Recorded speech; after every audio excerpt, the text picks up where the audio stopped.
What's up, you guys? Jeff Cohn here with another episode of the Team Building Podcast, where we interview top team leaders, broker owners, thought leaders from across the country. We're going to have some fun today. We have an awesome guest in Matt O'Neill. Matt is the owner of Matt O'Neill Real Estate in Charleston, South Carolina. They are an indie brokerage that did almost 750 sales this year for $300 million in gross commission income.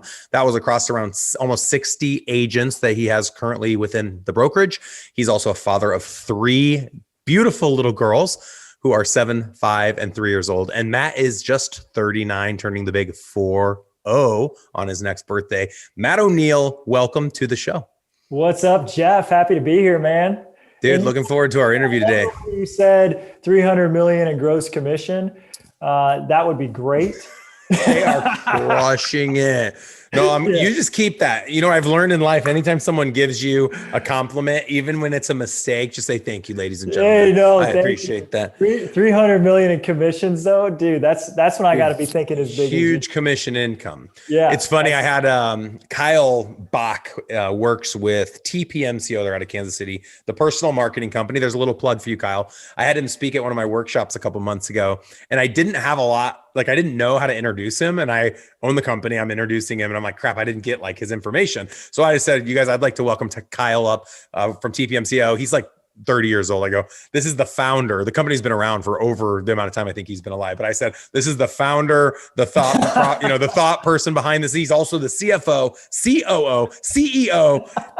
Just totally joking with him. And his face was so red. He's like, you can't say that. I was like, I can say whatever the hell I want. I got the microphone. That's exactly right. Well, Matt, I'm excited to have you. I know our listeners are aspiring to be like you when they grow up. And our number one goal in a very short amount of time is to find out what your superpower is and what got you to where you are today. Typically, what I see is it's a lot of blood, sweat, and tears. And I'm sure you've gone through some of that, especially as you've tried to juggle being a father and all of the other responsibilities you have outside of real estate. So I know you mentioned off air, you exited the sales role almost more than 3 years ago in 2017. Yeah, man, it was actually being a father that had me exit the sales role. Okay, let's start right into that. Like, talk to us about how you got into the business. And then a lot of people listening are going to say, well, hey, in 2021, I want to stop selling real estate. And that's always my big challenge. And that's one of the things I think that caught your attention is I share with audiences all across the country that the goal should be to stop selling real estate. Yeah, absolutely, man. So I got into real estate in 2006 as a member of a team. Like when teams were just starting, I was a buyer agent. And then 3 years after that, I started my own team at the same brokerage. And then 3 years after that, I started this company. Oh, so cool. it was really quick. The beginning of 2013. So this is our 7th year as Matt O'Neill Real Estate. And the first year I started my company, this was the speech I was given at Adam Roach's place. Man, I moved from Remax, my brokerage, into my new brokerage and just thought I'd just bring my team with me. And all the agents but one quit. And I had this, all these expenses, copy machines, new signs, staff, this big, huge office and no agents to work anything. And then I got hit with $180,000 payroll tax bill. And it was, man, that was a bleak time, the beginning of 2013. And we had our first baby that year. So, oh my gosh, welcome to the world. Yeah, right. So I was just hustling, I was hustling my ass off, selling as many houses as I could, recruiting like crazy, hiring, training, holding sales meetings, figuring out the finance, because obviously we had messed that up, to have that tax bill. And then, I'd say everyone listening, hit back 10 seconds and listen to what it took to be a successful team lead. Because so often people think, well, I'm just going to start a team and I'll just keep selling real estate. And you just rattled off like 9 hats, and I'm sure there's 100 more that you could keep listing. And I did all the same things you did. We all have to before we start to create those leverage roles. Yeah, and so we ended up surviving. We sold 1 million less that year than we had the year before, but it was a huge win. We had sold 24 million at Remax. The year that we had all that stuff happen, we ended up at 23 million and we made it. We got out of debt. We paid off that $180,000 bill and then we started for you guys. Then we started cruising. So we sold 50 million the next year. So doubled doubled in size the next year. And that's when I added 2 key people, a sales manager and technology marketing manager. And those are 2 key hires for me to get that off my plate. Eventually I gave up the broker role, which was wearing me down. And that was the hardest role for me because I'm not a rule follower at all. Mm-hmm. And then, in 2017, I was selling 3 million a month personally. I just sold 38 million in 2016, and my team had sold 90 million.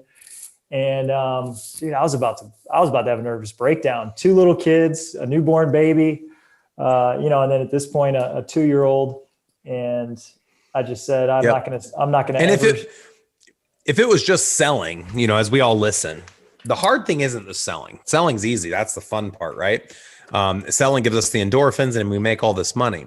The hard thing is selling full time, 3 million a month, which in your market is what? 8 transactions, 10 transactions a month. The hard thing is doing that and all the other roles. Even with a success manager and a marketing director, you're now the broker, you're the designated broker. You're the person making sure stuff's happening the way it should in the office. You're the one putting out fires. You're the one dealing with the high school drama. I mean, it's not easy if you don't have all those positions leveraged. So what happened? Dude, I was actually talking with somebody about this today. I was in a coach's office, and he's like a life coach, a business coach, a success coach. It was basically a therapy session. And I said, man, I can't handle anymore. I'm maxed out. I'm overwhelmed. I become my worst self when I feel overwhelmed and I feel like I've got too much on my plate, and I feel like that all the time.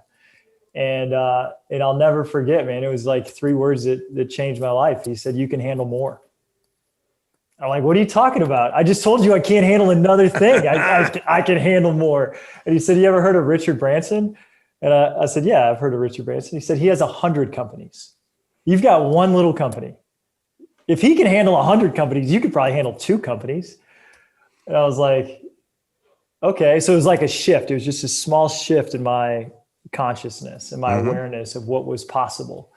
And that was in May of 2017. And then in August of 2017, I was at a Tony Robbins Business Mastery Conference. And Tony, have you ever been to a Tony conference? I'm going tomorrow. Oh, good, man. Yeah, congratulations. no joke. I was invited to a virtual event. Oh, okay. Virtuals. Yeah. It's not going to be the same. They're not doing in person right now, obviously. Yeah, but go in person if you can, because will do. It's crazy. You'll still have fun at the virtual. But Tony gets you in this massive state, and it's all about energy and just like your state of being, the consciousness that you're in. And so you're in these great states. And he said, you make the best decisions when you're in the best state, and you make the shittiest decisions when you're in the shittiest state. And so he's like, in this state, what decision do you need to make in your business right now? And I was like, never sell another home. Yeah, baby. And so immediately, I take action on things as soon as I decide. And so immediately I text my whole team. I said, I'm never going on another listing appointment.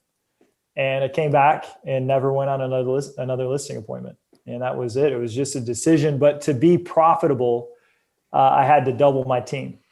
To make up for my 40 million in sales, I had to double my team. So I hired. Real quick math on that. Everyone listening is you double your team size, you charge a 50% referral fee. You're netting the exact same dollar amount. The only thing keeping you today, everyone listening, from stopping selling real estate is you're not willing to double your team size. Yeah, man, it's not easy either. You got to recruit like crazy. So my job went from being listing agent to like full-time recruiter. And in 3 months, we went from 15 agents to 30 agents, and it was a success. In 3 months, it's not easy. Yeah. So what would you rather do? Sell full time for the next 30 years or spend 3 months recruiting and doubling your team size? Yeah, kind of a no-brainer, right? When you put it like that. But and it's honestly that simple. And everyone listening is like rolling eyes because you don't want to put in the work of learning how to recruit. It's scary as hell. The hardest thing is not the recruiting. The recruiting was easy. The hardest thing is getting past what if I can't double my team? What if I double my team, everybody hates it and they all quit? And then I had this sure thing of this income and it's gone. Yep. And I've got all the money I need right now as a sales agent, which was true. I had the lifestyle I wanted, except for no time. I had the money lifestyle I wanted. Yep. And so I just had to walk through that fear.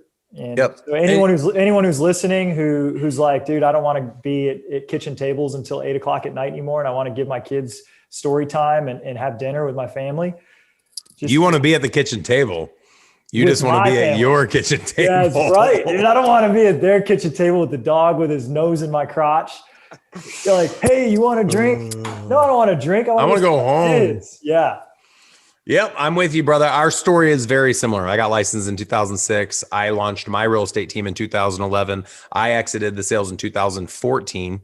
And my entire focus was just like yours. It was recruiting. It was retaining by giving them training, holding them accountable to certain key performance indicators, generating leads, building systems. And I've been doing that obsessively the last 6 years. And of course, we've grown really large. So a lot of people listening want to be like you when they grow up, Matt. What would you say are like 2 or 3 of the things you chose to do when you did say, I'm not selling another house? What were some of the strategies you implemented so that you could survive that and weather that storm? Because that's the risk if you just willy-nilly say, I'm out. And that doesn't have to be the strategy. You can slowly work yourself out. You could work certain price points or only go on appointments on Fridays. Not every day. Tell people I'll only go on a list price on a Friday. That's the day.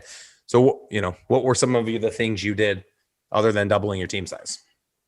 No, that was it. I just doubled team size. I just doubled the team size. We had a revolt.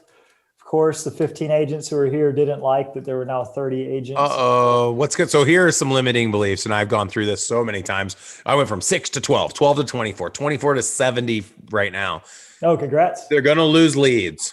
They're going to lose support. They're going to lose you. Mm-hmm. They're going to get lost in the shuffle. They're not going to have an identity any longer. There's not going to be office space. I mean, the list goes on. And the truth is that would be the case if Matt didn't know how to run a business. But it's not the case if you know how to just double those things. So, but here's the deal. Even though it's not the case, and now anyone who was with me then is earning way more money and has a way better life because we're a $300 million team instead of $100 million, and our brand has all kinds of clout, and our marketing is so much bigger. But anyone who goes to double their team is going to experience that exact same type of resistance, because it's just the scarcity thinking of real estate agents is the pie's only so big. And if there's more people, there's less pie. And so I don't know that there's a way to prevent that thinking. I haven't been able to figure it out. Before we doubled the team, I had lots of meetings and got people's buy-in and had them come up with ways that we could make things better as we were doing it. It didn't do any good anyway. Yeah. Let me throw one out there. I think one of the things I chose to do was I've always followed the quote. And I don't know if this was my quote, if someone knows where this comes from, let me know. But I've always said true leaders serve their followers by teaching them to be just like them. And so when I knew I wanted to double our team size and I didn't want to create all these issues, I just simply told the agents that I wanted to help them build teams. And if all of my agents added 1 agent, my team would double. If all my agents added 2, my team would triple, and so on and so forth. So when I took my real estate team literally this year during a pandemic, the worst year ever that everybody's saying, sorry, air quotes there, but 2020, there's a pandemic, there's a presidential election. My team has grown 3x this year. So we launched our team, the number 1 team in the world at Berkshire, 2020 launches of the KW Elite Brokerage. We've 3x'd our agent count, 3x'd our gross commission income, 3x'd our sales volume, all during a pandemic. And it was exactly what I just said. So we took our team and made it a brokerage and told all of our agents, hey, you guys should start building your teams yourselves. And not all of the agent count came from agents in the company building teams, but I'm teaching people to do exactly what we did so they don't have to sell either. So they can live and lead the life of their dreams. That was brilliant. So that's some next level thinking. I didn't have that thinking. Yeah, and that doesn't work for everyone because not everyone wants a team, and that's okay.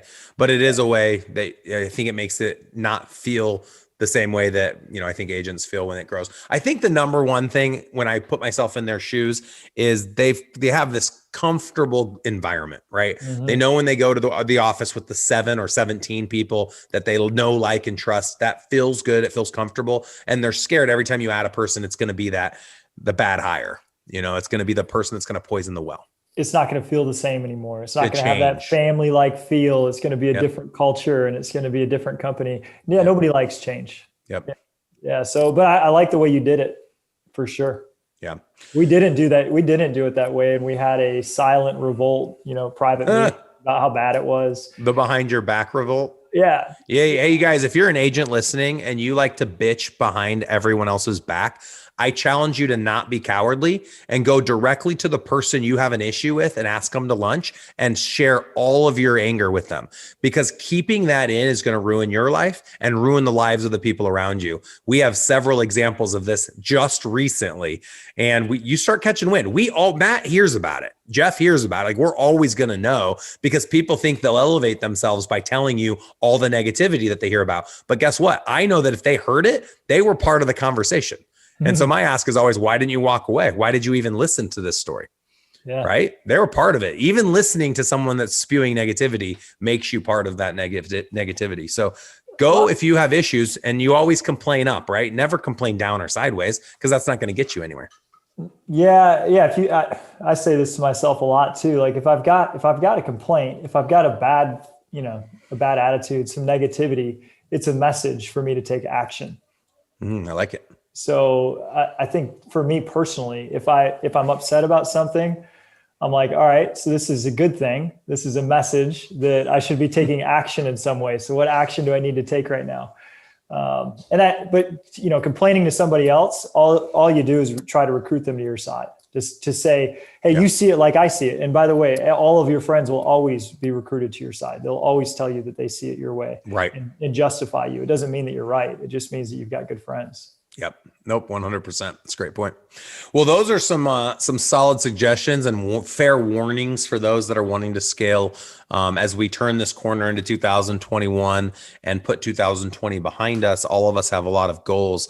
I would challenge everyone listening, and Matt and I talked about this a little bit before we got on, to not use COVID-19 as an excuse to not be successful next year, to not use who became the president. I don't mean saying it that way because I care who became president. I don't.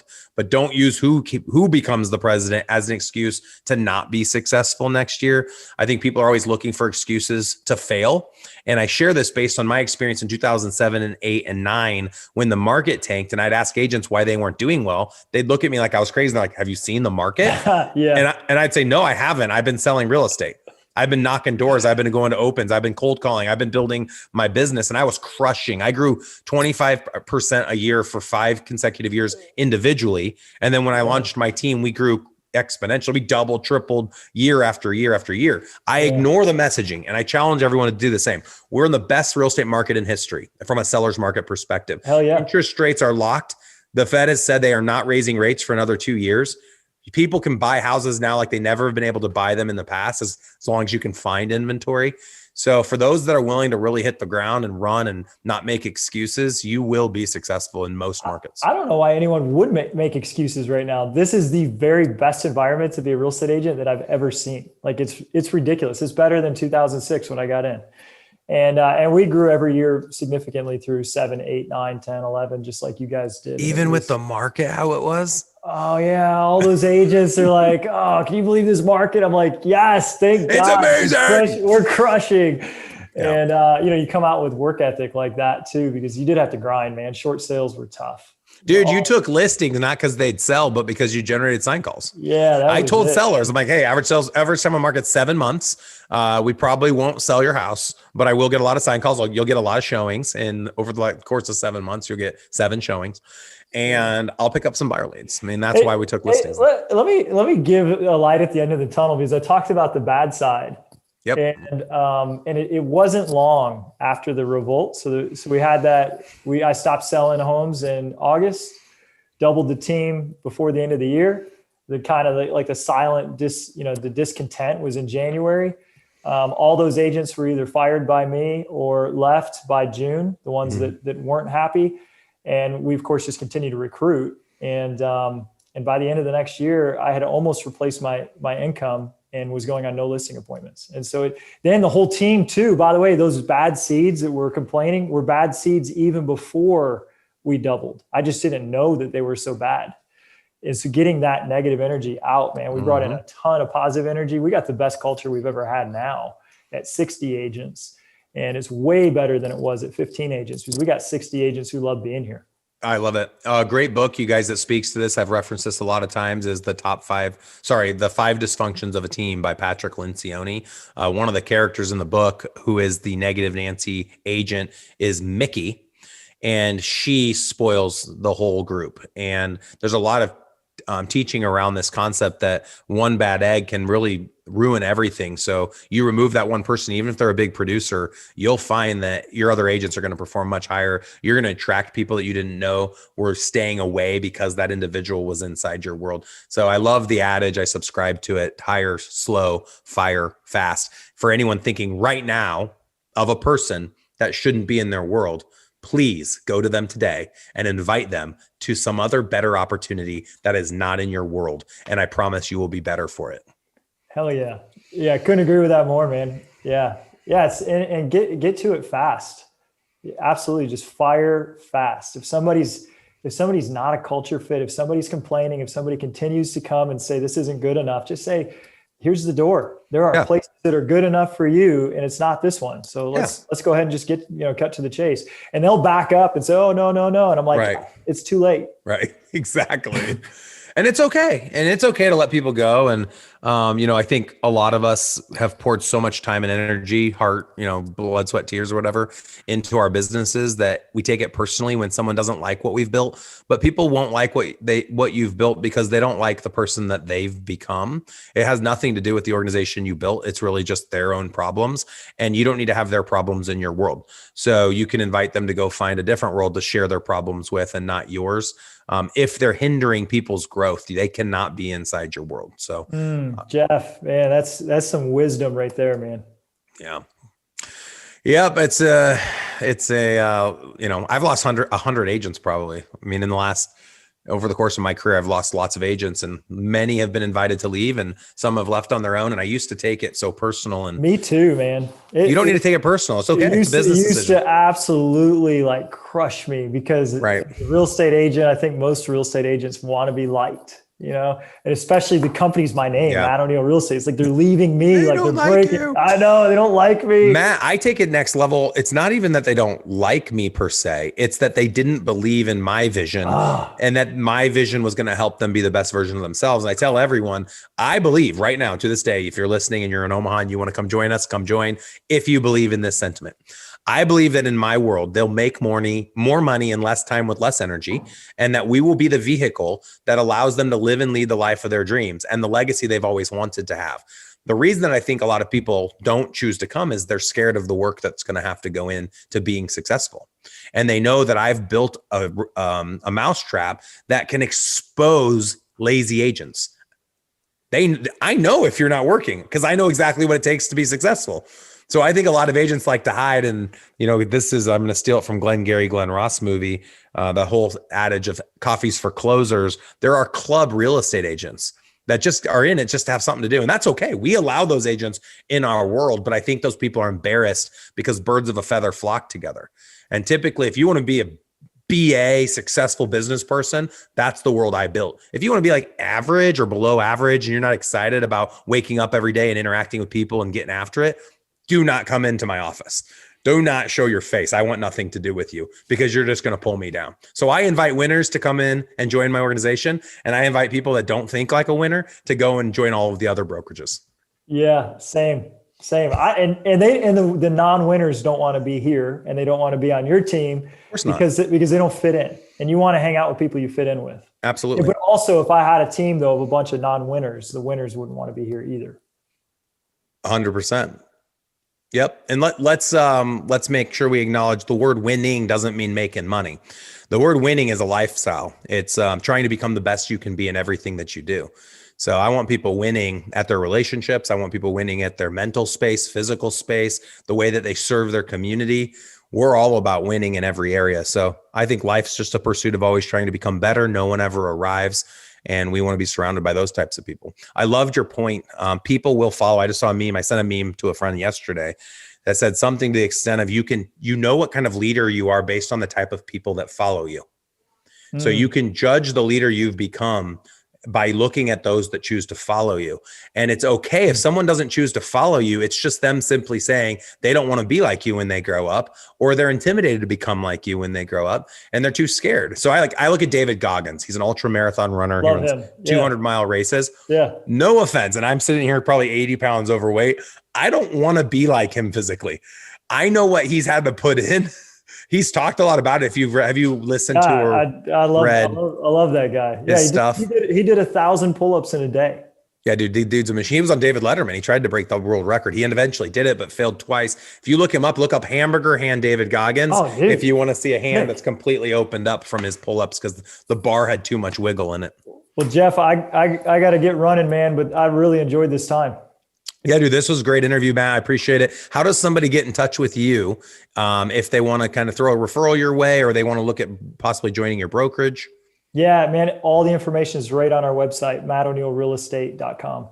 All right, Matt O'Neill, and that's O'Neill, Matt O'Neill Real Estate.com to get in touch with Matt. Also, we invite anyone listening that's gotten value out of this podcast or others to rate us on iTunes. Give us a 5-star rating. Our goal is to hit 1,000 ratings before the end of this year. And give a shout out to Matt if you got something out of this. Maybe make mention of what it was. Also, we'd love to invite everyone to download all of our free content at growwithers.com. We host a lot of events that are coming up in 2021, both virtual and in person. But our biggest one's the Team Building Summit. That's in May. We're hoping that by then things aren't as crazy and there's a vaccine and people feel comfortable. But if not, there will be a virtual option. So be sure to go out and take advantage of all of that free stuff. Matt, it was a pleasure. Great chat with you today. Go and dominate your week and weekend. Yeah, man. I appreciate you, and happy birthday next week. Hey, I appreciate that. Thank you. Have a good one.